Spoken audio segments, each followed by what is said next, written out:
tatawagan ang ating mga kasama mula sa Philippines-Cuba Friendship Society. Sila po ay nagkaroon din ng kanilang sarili at natatanging tribute, pero nakikitahan natin sila dito para ipahayag ang kanilang natatanging tribute kay kasamang Fidel, Comandante Fidel. Tinatawagan ko si kasamang Salvation Corpus ng PC Philippines-Cuba Friendship Society. Maraming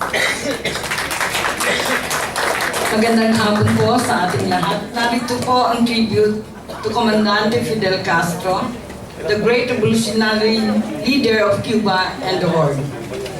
Not only the Cuban people, but also all progressive peoples throughout the world have been struck with sadness and pain at the demise on November 25, 2016, at the age of 90, of Comandante Fidel Castro Ruz.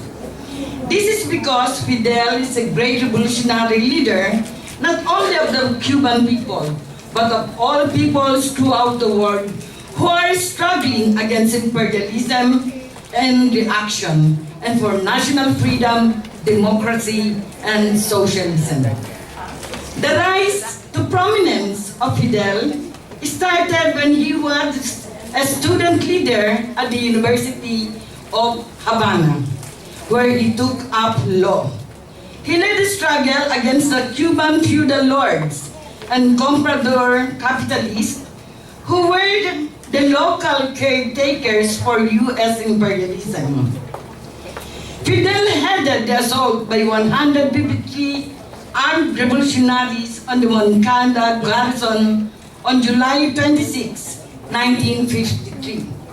Unfortunately, the assault on that garrison failed.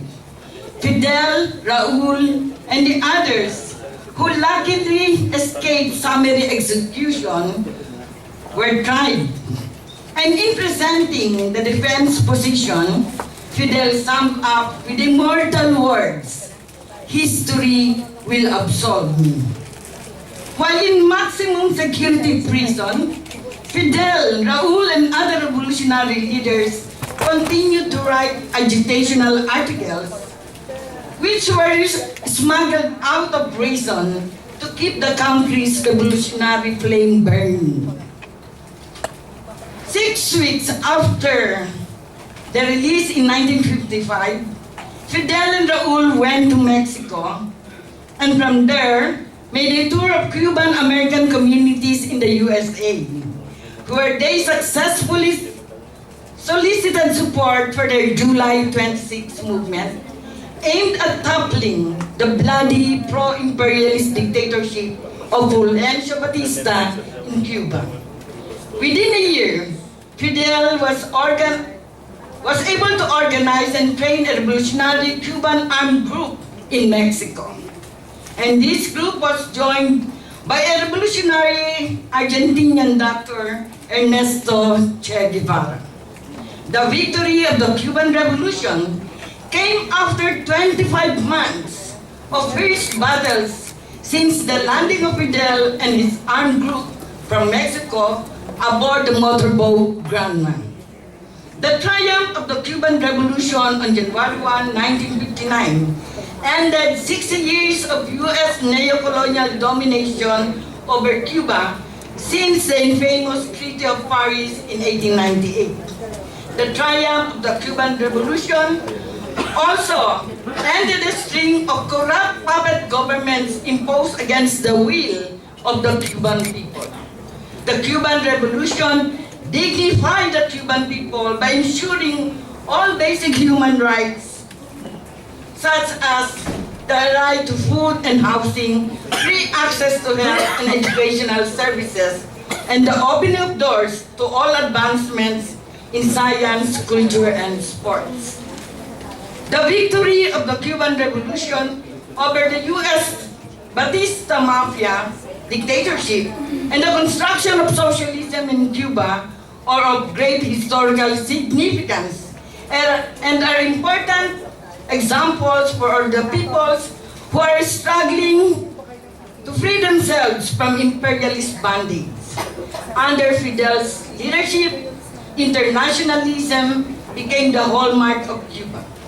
Despite its own limitations, Cuba always extended assistance to other peoples in need. It stood in solidarity with national liberation and anti-imperialist movements, became part of the then socialist community of nations, and maintained close fraternal relations with the newly emergent progressive governments in Asia, Africa, and Latin America. Despite the small territory and population, Cuba looms large in the international arena as the conscience and voice of protest of Latin America and of the world. All forms of pressures have been exerted to try to weaken and strangle the Cuban Revolution, especially when Cuba stood alone in the Latin American hemisphere in the defense of socialism after the tragic demise of the former USSR. All those pressures and reactionary actions were appropriately rebuffed by the Cuban people, and the numerous plots against the life of Comrade Fidel were nipped in the bud. Under the leadership of Fidel, Cuba stood firm against the mighty U.S. empire, against the U.S. blockade and the U.S. presence at Guantanamo Bay, and served as the beacon of the international struggle for national freedom, sovereignty, and territorial integrity. Throughout the world, capitalism spells exploitation and repression of working peoples. Capitalism breeds wars and environmental destruction. Only the humane system of socialism, envisioned by the founders of the communist ideology and espoused by Fidel and their behest, can ensure the future for the whole of humanity and of our planet. Even in death, Fidel will continue to inspire peoples throughout the world with his examples of firm devotion to the cause of socialism. Viva Cuba, viva Fidel!